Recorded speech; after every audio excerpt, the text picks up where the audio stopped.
अमरावती जिल्ह्यातील एसटी आगारांपैकी चांदूर रेल्वे आगाराचे नाव उत्पन्नामध्ये नेहमी अग्रेसर असतं।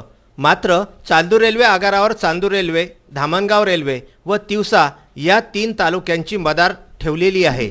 तीनही तालुक्यांमध्ये चांदूर रेल्वे एसटी आगाराच्याच बसेस ह्या खेड्यापाड्यापर्यंत पोहोचतात। मात्र याच आगाराची अवस्था आजच्या काळामध्ये फार दयनीय झालेली आहे।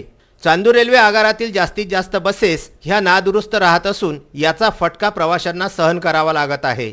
उड्डाण पुलाच्या नावाखाली तिकीट दरांमध्ये भरमसाठ वाढ आगाराने केल्यानंतरही एसटी महामंडळ योग्य सेवा प्रवाशांना देण्यास असमर्थ ठरत आहे।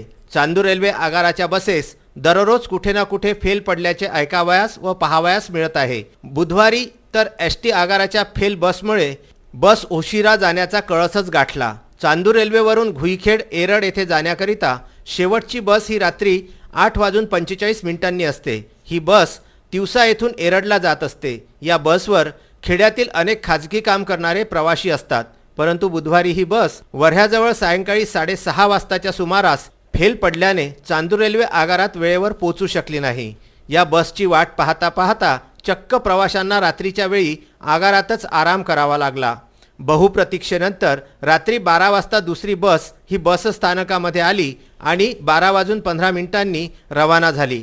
शेवटच्या स्टॉपवर म्हणजे एरड येथे ही बस रात्री 1:20 पोहोचली। त्यामुळे प्रवाशांचे अतोनात हाल झाले। यावर आता आगार प्रशासन काय कार्यवाही करते याकडे सर्वसामान्यांचे लक्ष लागलेले आहे। चांदूर रेल्वे येथून VCN न्यूजसाठी शहजाद खान यांचा हा वृत्तांत।